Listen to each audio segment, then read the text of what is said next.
Glória a Deus. Cumprimento a igreja com a santa paz do Senhor Jesus, amém? Para mim é um motivo de alegria estar aqui nesta noite e poder cultuar e adorar a Deus juntamente com os irmãos. Deus, Ele tem me dado este texto bíblico que se encontra em Êxodo, capítulo 3. Enquanto os irmãos procuram, saudações, pastor Jeremias, do meu pastor, manda um abraço, ele manda a paz a toda a igreja, né? Agradeço a Deus, louvo a Deus pelo convite, foi difícil, né? Tinha um compromisso, mas Deus, Ele sabe todas as coisas. Falei que ia mandar um abençoado em mim, mas teve jeito não. Todos os homens de Deus que eu conheciam, um estava trabalhando, o outro viajando.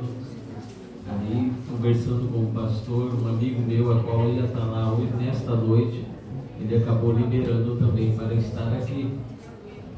E é bom, igreja, quando nós temos amigos, né? Amigos é mais chegado que o irmão. Então, quero compartilhar com os irmãos, ser bem breve, né?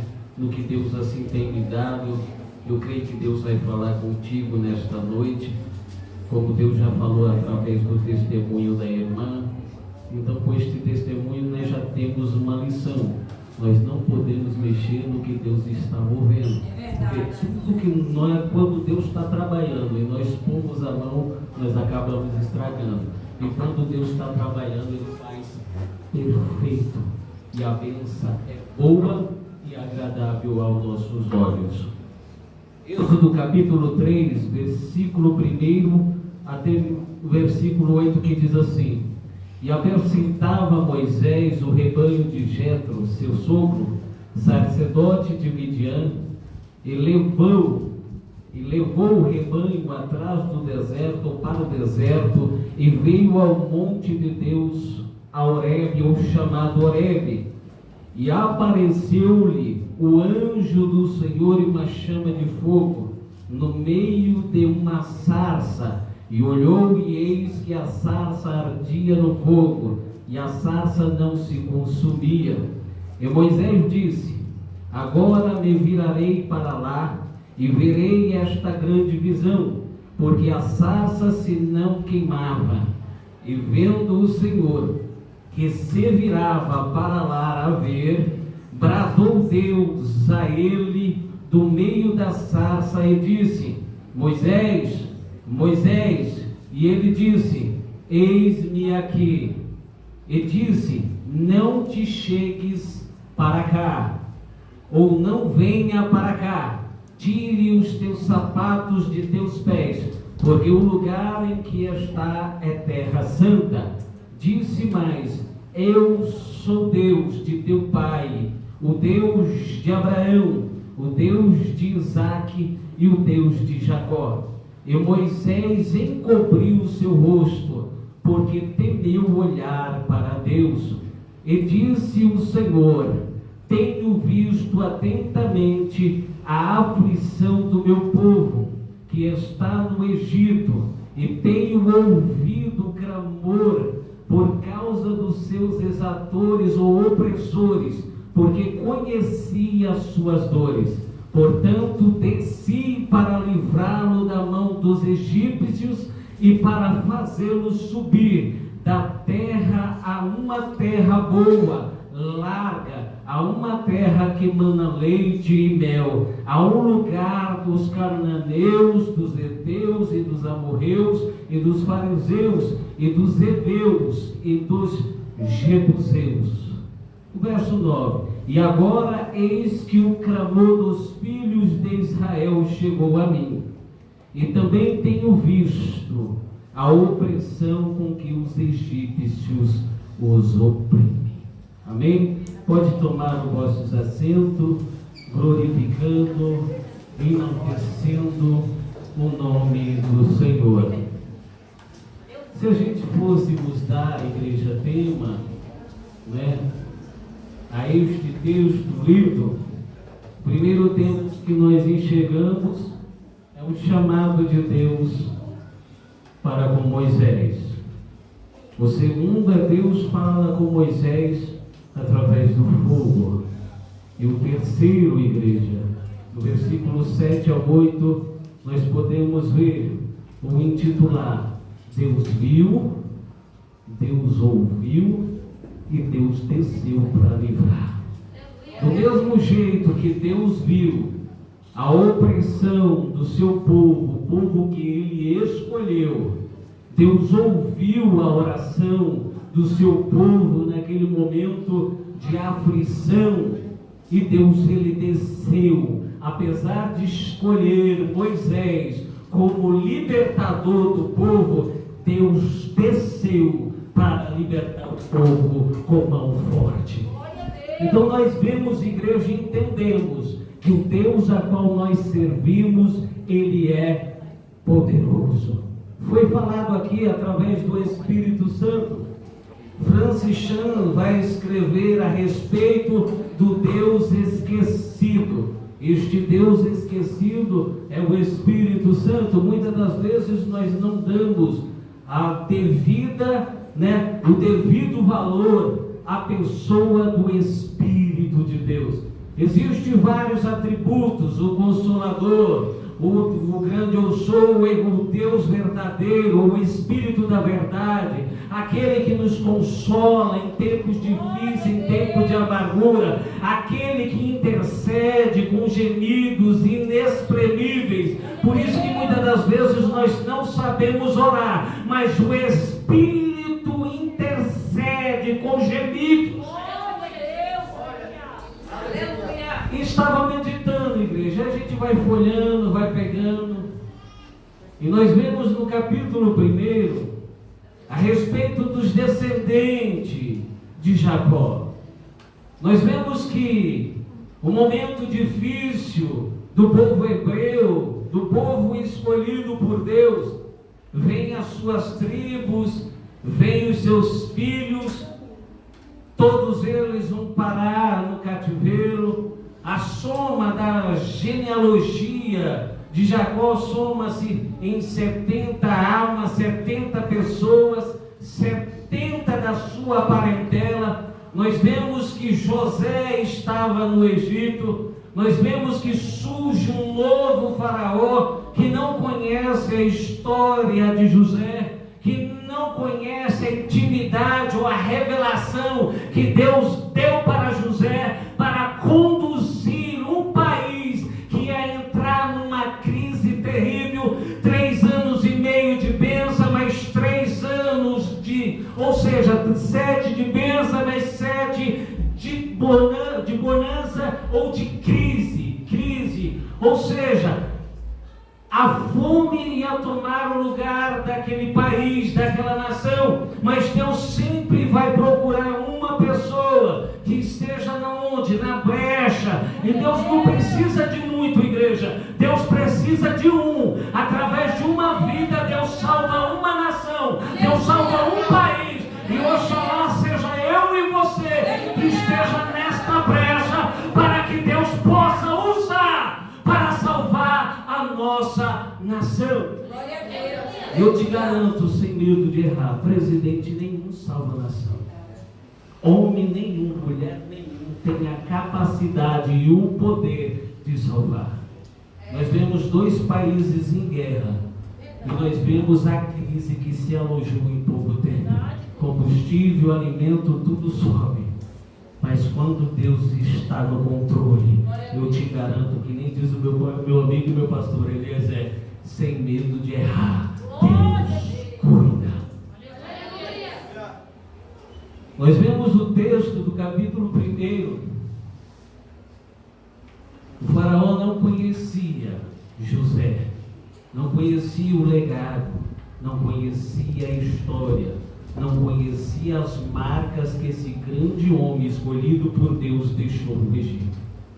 Parece que tudo que ele fez, daquele momento de fome, daquele momento de luto e muitas outras coisas entre os outros países, parece que a história de José foi apagada pelo homem. Mas quando Deus ele escreve, igreja, homem nenhum consegue apagar. Glória a Deus. E aí a história vai começando, vai dando continuidade. E agora começa a opressão. O povo está no cativeiro. Os filhos, as mulheres começam a gerar filhos. E Faraó, aquele que não conhecia José, vê que o povo hebreu começa a se multiplicar de uma maneira extraordinária. Deus ele tem o poder de fazer com que o seu povo prospere, de fazer com que o seu povo cresça. A igreja mais cresceu na terra em momentos de perseguição. Quando nós vemos Atos dos Apóstolos, igreja, observamos os textos, as escrituras, nós vemos quando o povo era perseguido, a igreja era perseguida, era o momento que a igreja mais crescia. Por que, igreja? Porque eles cresciam, um novo convertido, quando aceitava Cristo como Salvador, eles tinham a certeza para onde eles estavam indo. O foco deles era o céu, o foco deles era o reino de Deus, o foco deles, a visão era Deus. Eles não tiravam os olhos fixos ou fixados em Deus. Por isso que o salmista vai me dizer: em momentos difíceis eu elevo os meus olhos para o monte ou para o céu. Por que para o céu? Porque é de lá que virá o meu socorro. O meu socorro vem de quem? Vem do Senhor que criou o céu e a terra. E tudo isso, igreja, foi feito pelo poder da sua palavra. Quando Deus agiu, ou disse, ou citou o verbo agir, e haja, e vai agindo de acordo com a vontade ou a palavra de Deus. Essa palavra tem poder, igreja. A palavra de Deus, ela é poderosa, ela é suficiente. Nós não precisamos de mais nada a não ser a palavra de Deus. A palavra de Deus nos ensina a sair do momento difícil a qual nós estamos vivendo. A palavra de Deus nos ensina a se aproximar de Deus e extrair de Deus aquilo que nós estamos necessitando. Muitas das vezes nós vemos pessoas: não, eu busco a Deus pelo que Ele me dá. Não, eu busco a Deus por quem Ele é. E quando eu reconheço quem Deus é na minha vida, aí se cumpre Mateus capítulo 6. Busque o reino, sua justiça, e todas as coisas Deus acrescenta. Busque o reino, a sua justiça, e todas as coisas Deus acrescenta. Isso, igreja, é importantíssimo na nossa vida. E aqui nós vemos uma lição. Nós vemos agora que Faraó dá uma ordem às parteiras. E qual é essa ordem? Matar todos os homens, ou todos os meninos masculinos que nascer. Matar e deixar somente as mulheres. Só que as parteiras egípcias conheciam quem é Deus. Talvez ela tenha algumas fagulhas do que José fez no Egito. Talvez ela estava ali naquele momento, porque não é qualquer um, igreja, que conhece a grandeza de Deus. Faraó deu uma ordem para matar as crianças masculinas, e elas fizeram o que? Temeram a Deus, pouparam a vida deles, e o povo crescia cada vez mais. E o Faraó falou que estão ficando mais numeroso, eles já estão mais poderosos que nós. Nós temos que achar alguma forma, algum jeito, porque se eles se aliarem aos nossos inimigos, o que serão de nós? Igreja, o povo de Deus não precisava de muita coisa, igreja. O povo de Deus não precisava de ninguém, somente Deus. Quando nós observamos a história, Deus sempre quis liderar o seu povo. Deus sempre quis governar o seu povo. E o que o povo fez? Nós queremos um rei humano. E todas as vezes que o povo escolhe por si, ele acaba se frustrando com as suas escolhas. E aí o povo escolhe quem? Saul. E Deus escolhe Davi. Mas qual era o desejo de Deus? Governar, ser o rei do povo. Já pensou quando Deus nos lidera, quando Deus nos governa, igreja? Por isso que quando nós nos colocamos diante dele, deixamos ele governar a nossa vida, não é só pontos a qual nós queremos que ele governe. Deus quer governar o total. Deus quer tomar o controle de tudo, do centro da nossa vida. Deus quer que nós sejamos dependentes dele. E aí quando nós somos dependentes é diferente. Nós oramos e Deus faz acontecer. Nós pedimos e Deus dá. Nós falamos e Deus cumpre. Quem era Elias? Quem era Elias? Um homem normal, um homem comum, que tinha os mesmos desejos, as mesmas paixões. Mas uma vez ele vai dizer: eu estou orando na carne, e não vai chover durante um tempo. E não choveu. Deus assinou e falou: então nesse tempo não vai chover. E durante 3 anos e meio sem água, uma gota. E daqui a pouco o profeta veio e manda Geazi ver, observar. Vai ver o que você está vendo. Ele sai para observar e não vê nada, igreja. Geazi recebe mais uma instrução e ele vai ver o que você vê. Eu vejo uma pequena nuvem. E como é essa nuvem? Do tamanho de uma mão de um homem. Aleluia! Ô igreja, o que eu quero dizer? Não importa o tamanho da coisa, ou do ser, ou do objeto, o que Deus vai fazer, se seja grande ou pequeno, quando Deus agir, igreja, quando Deus operar, Deus escolhe grande, Deus escolhe pequeno, Deus escolhe quem Ele quiser para abençoar. Pode ser uma nuvem grande, pode ser uma pequena. A pequena vai ser mais produtiva e o resultado será melhor do que nós pensamos ou imaginamos. Porque, igreja, Deus, Ele é Deus, e Deus não falha quando Ele quer abençoar. Por isso que a Bíblia vai dizer: operando Deus, quem impedirá?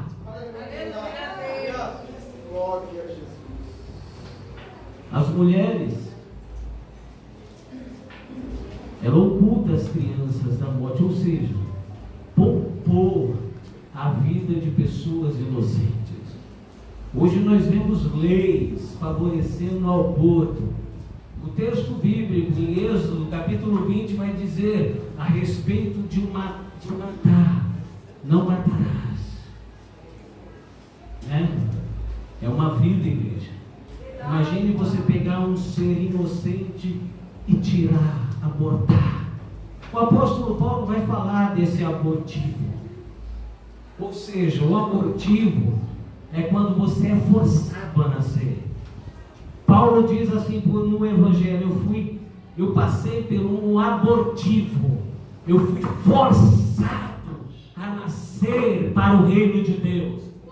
E é tanto que ele foi um dos grandes mestres, a qual citou, fez muitas epístolas, muitas cartas à igreja, para que a igreja seja instruída e edificada.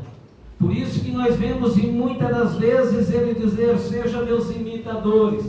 É poucas igrejas que têm essa autoridade de dizer: seja meu imitador, como eu sou de Deus. Seja meus imitadores, como eu sou de Cristo. E nós temos que ter esta essência. Quando nós olhamos para uma criança, quando nós vemos neste texto as crianças que estavam nascendo, e Faraó querendo tirar a vida dessas crianças, cada criança ela tinha uma característica. Que característica? Ou tinha traços do pai, ou tinha traços da mãe. Nós também não somos diferentes. Jesus, Deus enviou o seu Filho ao mundo. Qual é a intenção de Deus enviar o seu Filho? Para salvar, não para condenar. Nós somos co-herdeiros com Cristo da promessa. Nós somos filhos de Deus. Por isso, como foi citado aqui, o Espírito Santo, o Espírito de Deus,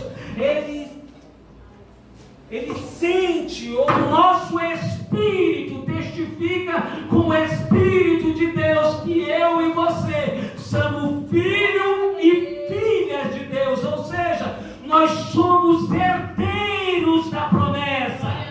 Esses povos, essas crianças herdeiras da promessa. Qual promessa? Deus prometeu a Abraão: aqueles que te abençoarem, Abraão, eu abençoo, porém os que te amaldiçoarem, amaldiçoado será. Esse povo aqui, que está sendo escarnecido, maltratado, está debaixo das bênçãos de Deus, está debaixo da promessa que Deus fez a Abraão. Eles estão passando pelo momento de aperto, igreja, momento de dor, de lutas, e nós não passamos por isso. Às vezes o diabo, o inimigo da nossa alma, não vem retalhando tudo. Às vezes parece que nós perdemos as nossas forças, mas o Consolador está lá, o Espírito de Deus está lá, Deus está lá do nosso lado, dizendo: não temas, não temas, não temas, não temas, porque eu te ajudo, eu te fortaleço.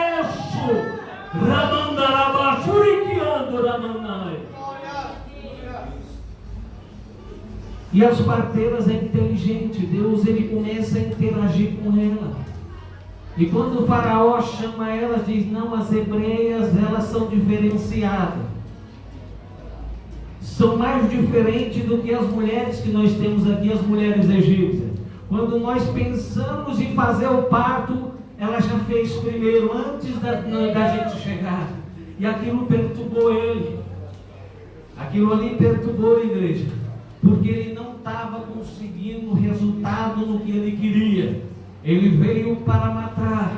A Bíblia vai dizer que Satanás, ele veio para matar, para roubar e para destruir. Mas o Deus que eu e você servimos veio para quê? Para dar vida e vida com abundância. O que eu quero te dizer nesta noite: tem abundância de Deus chegando na minha e na tua vida. Somente creia, creia, tenha certeza, porque a abundância de Deus vai invadir a tua casa, vai invadir o teu ministério, o teu chamado, porque tudo aquilo que Deus promete não volta para Ele vazia.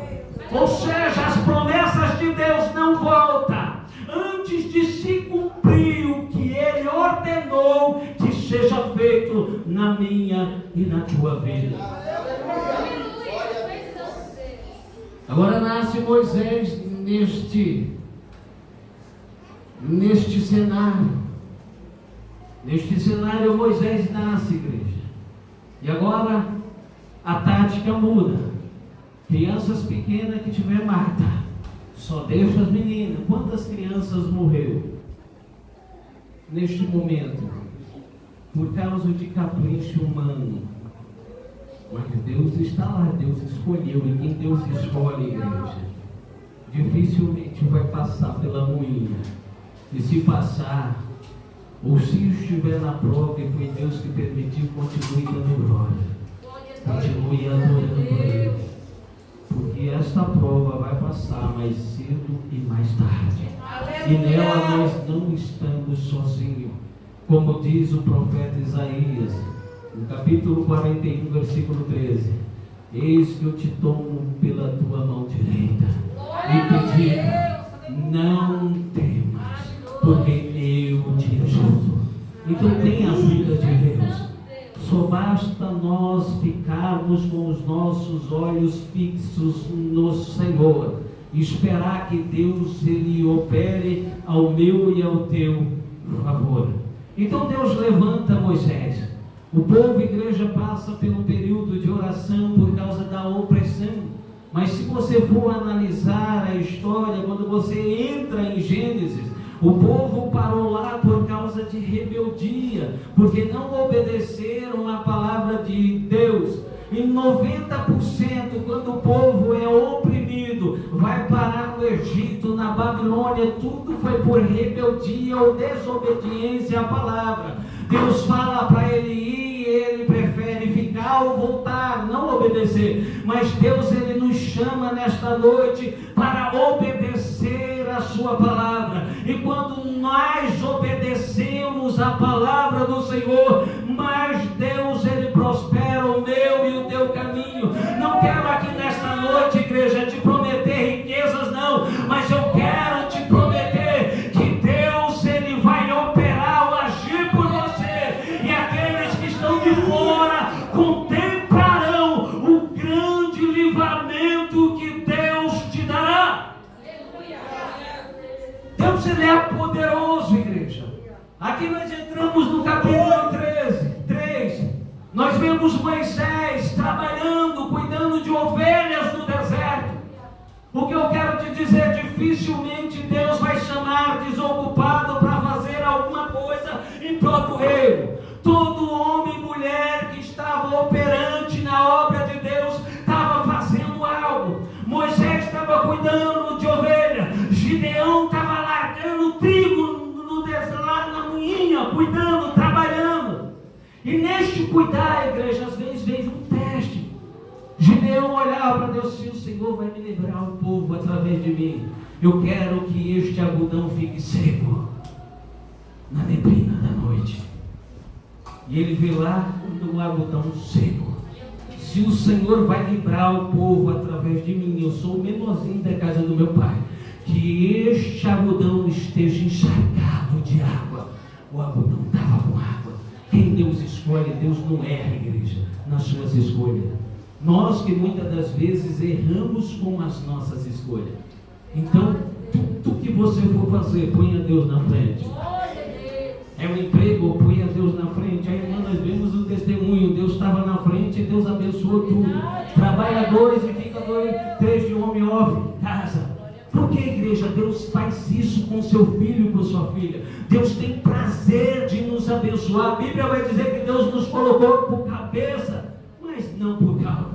Então, se somos cabeça, nós somos pensantes, nós pensamos no que Deus, Ele tem para projetar. Então Moisés estava trabalhando, agora ele tem uma visão do que? Uma sarça pegando fogo. Deus, Ele se revela através do fogo, e através do fogo Deus chama Moisés, aquilo chama a atenção dele. E quando Deus, Ele chama a nossa atenção, igreja, é diferenciado. Nós servimos um Deus que Ele interage, Ele fala comigo e com você. Nós oramos, Deus fala, nós pedimos, Deus se faz presente. Como Deus esteve presente e está presente desde quando eu passei pelaquela porta. Então é gratificante, meu amigo, quando nós estamos no lugar onde a presença de Deus exala.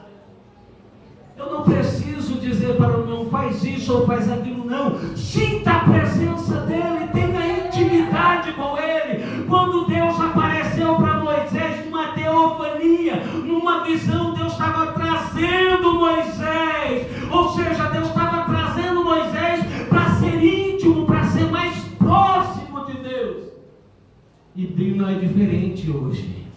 Deus quer se relacionar comigo e com você. Aleluia, Deus. Deus quer mais intimidade comigo. Deus quer mais intimidade com você, meu irmão e minha irmã. Deus quer ser mais próximo. Deus quer segurar na nossa mão direita. Em um momento difícil, não tema, porque eu estou te ajudando. E se Deus está nos ajudando, igreja, não temas. E aqui Moisés se aproxima. E vamos correr e finalizar. Moisés se aproxima. Eu creio que todos nós temos curiosidade. Imagine só você ver uma árvore pegando fogo. Você olha para aquilo e não queima, não acontece nada.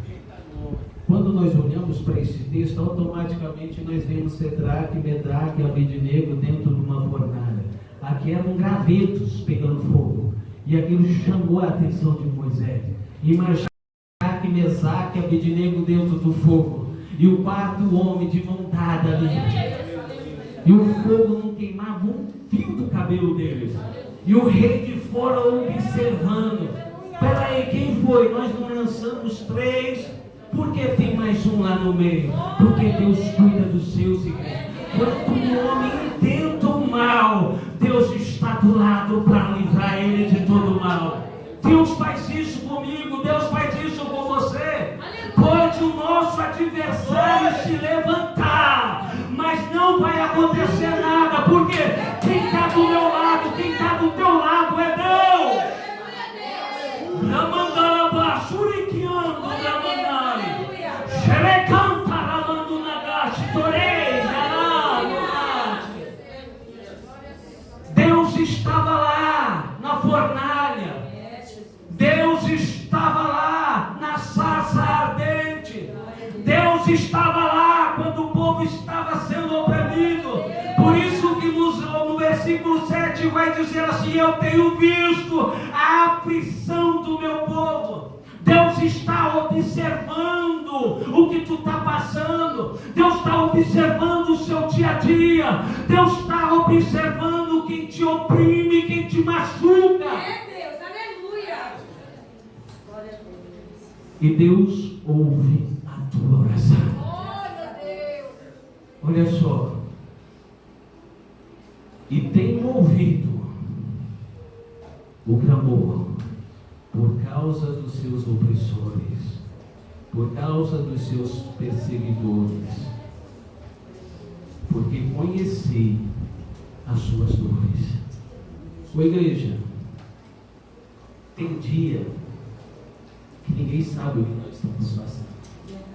Somente o nosso canto, o nosso travesseiro e Deus quando nós choramos aos pés dele. Isso é um fato, igreja. O povo, depois de muitos anos, pensa, meu amigo, caminhou com Deus, viu o mar abrir, viu os pais contar a história, o que Deus fez. E agora nós vemos aqui Deus observando um povo que, pelo percurso de tempo, se esquece do seu Criador, se esquece daquele que o chamou, daquele que o alistou para uma grande obra. Mas Deus ouve. Por isso que muitas das vezes o texto da palavra de Deus vai dizer: seja Deus, ou seja Deus, ele permanece fiel. Mesmo nós sendo infiéis, Deus permanece fiel. Deus, ele é diferente de tudo, igreja. Deus, ele é diferenciado de tudo que nós possamos imaginar. Às vezes nós não sabemos agir ou falar. Às vezes nós tratamos o mal com o mal. Deus é diferente. E nós aprendemos isso através de Jesus. Jesus apanhou uma face e deu a sua outra face para o seu opressor. E é difícil, igreja, você dar uma face. Mas o crente cheio do Espírito Santo, ele é diferenciado. Eu vou te falar por que o crente cheio do Espírito Santo é diferenciado. Pedro, antes de ter o Espírito, ele falou assim: eu vou para a prisão. Senhor, eu faço isso. Senhor, eu vou.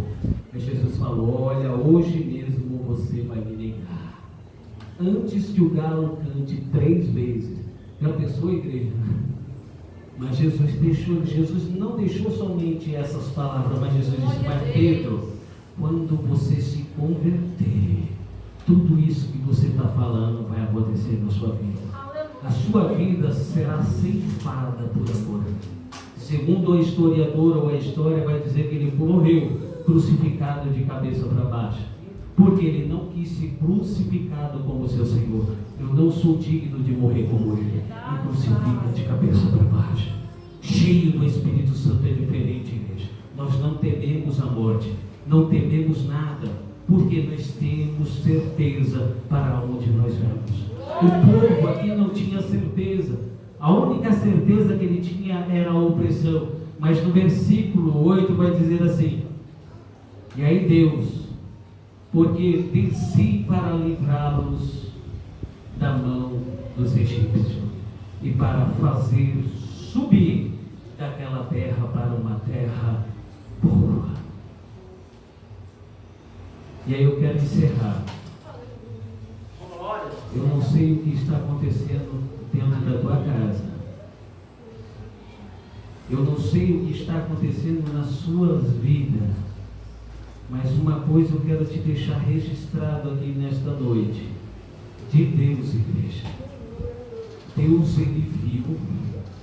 Deus ouviu a tua oração. Aleluia. E Deus está indo lá no problema. Glória a Deus.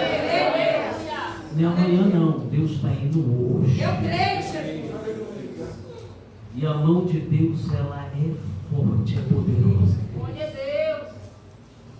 Eu quero finalizar com um testemunho. Eu não ia contar, ia finalizar nisso. No momento da minha conversão, é difícil, pastor. A gente era meio atribulado.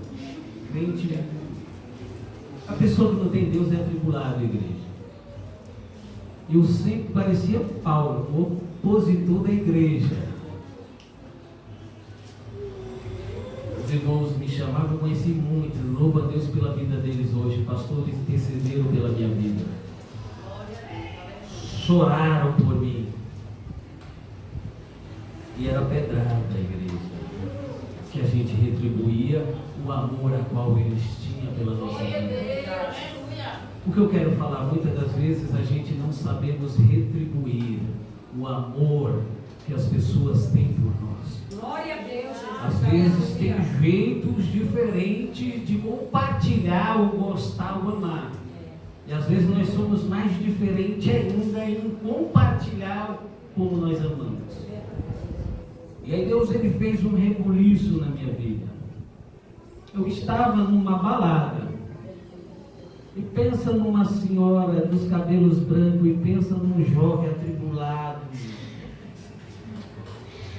Eu não gostava de nada que citasse o nome de Deus, de igreja. Para mim isso era balela antigamente.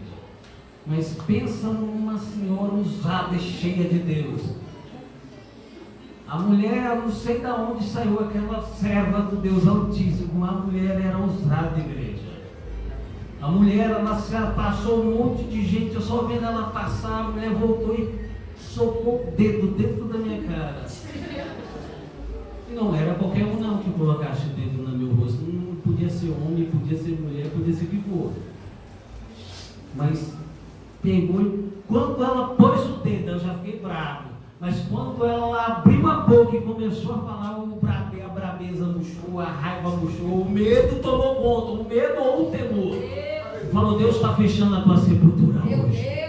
Tu ia morrer hoje. Hoje tu ia descer, mas Deus poupou a tua vida, Deus fechou a tua sepultura. Eu vou dizer, por que eu ia morrer? Eu tinha arrumado uma briga terrível naquele Itaim. Um moleque fogou com o meu irmão que estava comigo. Eu falei, não, ele é o caçula, não pode. Trouxe ele para a balada e agora, se ele morrer, então é melhor eu ir primeiro. E arrumei briga, igreja. Mas essa mulher chegou e pensa para mim ir embora depois. Nunca tive medo. Naquele dia eu tive medo até de ir embora. Olhava para um lado e para o outro. Deus, Ele faz isso, igreja, quando Ele quer te chamar, igreja. Ele te chama, não importa onde você esteja. E aí foi o primeiro livramento. E agora eu vou encerrar e encerro. Eu estava ali no Robru. No Nazaré tinha muitas quermesses ali. E naquele dia Deus, Ele falou pessoalmente comigo. Do mesmo jeito que Deus, Ele falou com Moisés, Deus falou comigo. Experiências antes do cristianismo.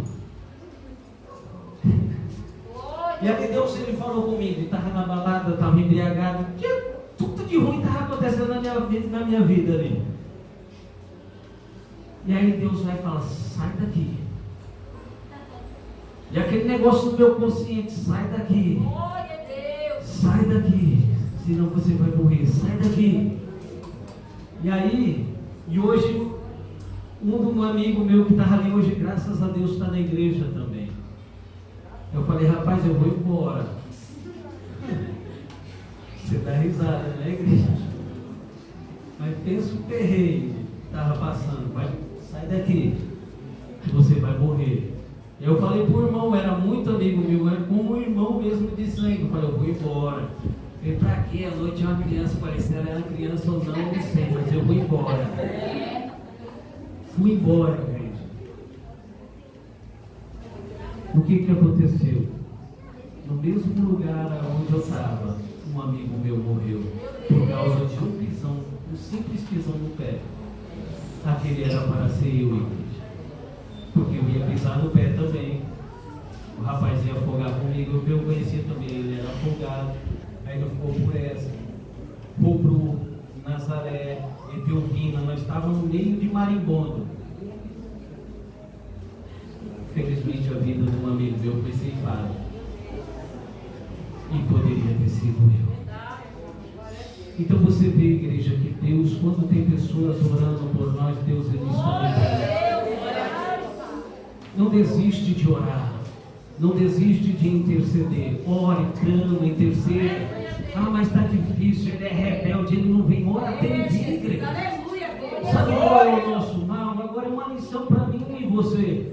Sabe por que muitas das vezes nós não recebemos e não vemos coisas ser mudadas a nosso favor? Pessoas que nós oramos não vêm para a casa de Deus ou não têm um conhecimento profundo de Deus, porque nós não oramos até Deus interagir ou agir e trazer para o centro da sua vontade.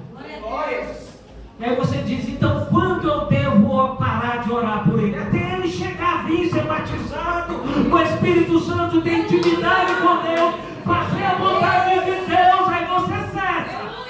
Porque não vai precisar mais. E todos aqueles que conhecem, têm intimidade com Deus, igreja, isso eu falo e não tenho medo de errar, dificilmente abandona Deus ou troca Deus por qualquer coisa banal dessa terra. Não troca, porque a nossa essência é Deus, e a Bíblia vai dizer que nós somos o perfume de Cristo. O perfume tem o quê? Cheiro. E aonde nós passamos, nós exalamos o aroma de Cristo. Moisés estava exalado com a presença de Deus no Monte Sinai. E aí quando Moisés desce, o povo vê a sensibilidade, vê o rosto dele está clarão, tem um clarão. A glória de Deus tomou um homem. Aí Moisés percebe que ele fez o homem cobriu a face. Eu acredito que isso já aconteceu com vocês aqui. Pessoas que não estão, pastor, no Evangelho. Ô pastor, você é diferente. Eu estou vendo um brilho no seu rosto. Ô irmão, você é diferente. O que aconteceu com você? Você não passou perfume, creme da natura, nada, mas o brilho é diferente. Porque o brilho não é teu, o brilho é dele. Abraão falou aqui a respeito do Espírito. Deus em Coríntios vai falar a respeito de um vaso de barro. E Deus colocou o melhor dele dentro deste vaso de barro, o Espírito Santo. E a excelência do poder não vem do barro, mas vem de Deus que tem. Então fica com essa palavra, igreja. Tem uma semana abençoada por Deus. Deixa Deus cuidar de ti. Deixa Deus cuidar dos seus projetos e dos seus sonhos. E eu te garanto, os teus sonhos não serão frustrados. O inimigo pode falar, não vai dar, mas a última palavra é do Senhor. Em nome de Jesus, que Deus nos abençoe.